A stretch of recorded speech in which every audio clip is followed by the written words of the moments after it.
किसान कानूनों के समर्थकों से अगर आप बात करें और बिल के फायदे पूछ ले तो वो तुरंत ही तोते की तरह रटा रटाया जवाब देने लगते हैं। वो तो ये भी नहीं कहते कि भाई इसे बिल मत कहो, ये कानून बन चुका है। और वो फायदे क्या गिनाते हैं? पहला कि किसान की आय दुगनी हो जाएगी, दूसरा बिचौलिए खत्म हो जाएंगे, और तीसरा अब किसान को आज़ादी होगी कि फसल को कहीं पे भी बेच सके।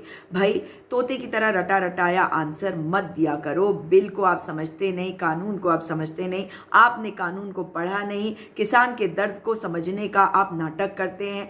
आप उनके हमदर्द ना बने। अगर आप सचमुच में उनके हमदर्द हैं तो जाइए दिल्ली के जो सीमाएं हैं, जिन्हें इस वक्त भारत सरकार ने सरहद की तरह बना दिया है, वहाँ पे किस प्रकार से इस कड़ाके की ठंड में हमारे किसान भाई रह रहे हैं, उनके परिवार रह रहे हैं, उनके छोटे छोटे बच्चे रह रहे हैं, जाकर स्वयं देखिए। उनके जज्बे को सलाम करिए, उनके हौसले को सलाम करिए। उनको आप अब शब्द कहने को तत्पर रहते हैं, मगर आप अपने अंदर झांकने को तैयार नहीं है। क्या किसी के भी जीवन से महत्वपूर्ण है कोई भी कानून? इतने सारे लोगों ने अपने प्राणों की आहुति दे दी है, अब तक 47 लोग मारे जा चुके हैं। इसके अलावा मैं आपको इनके 3 ये जो फायदे हैं, इसके अलावा भी बताती हूँ कि ये किसान कानूनों के समर्थन में क्या कहते हैं। ये कहते हैं पिछले 70 साल में किसानों के लिए कुछ भी नहीं करा गया।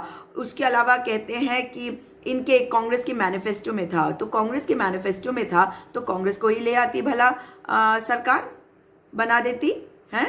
आपको क्यों लाए थे? इसलिए लाए थे कि वो ना हो जो कांग्रेस कर रही है। इसके अलावा इनका जो सबसे मजेदार तीसरी बात है वो है कि राहुल गांधी कहाँ हैं। राहुल गांधी को अगर राजनीति करनी होती ना, जैसे आप उनके नाम से राजनीति करते, क्योंकि आपकी तो दिहाड़ी नहीं चलती, IT सेल वाले पैसे किसको देंगे अगर राहुल गांधी को गाली नहीं देंगे? तो राहुल गांधी अगर राजनीति करना चाहते तो वो आज किसानों के बीच में रोज रोज जाते। इससे अच्छा मौका नहीं था, क्योंकि सब जानते हैं कि ये जितने किसान बैठे हुए ये भारतीय जनता पार्टी के वोटर हैं। अगर राजनीति करनी होती तो इससे बढ़िया समय नहीं था। लेकिन राजनीति नहीं, देश के बारे में सोचिए, लोगों के बारे में सोचिए, किसानों के बारे में सोचिए और संवेदनशीलता दिखाइए। और भारत सरकार पीछे हटिए, अपने काले कानून वापस लीजिए।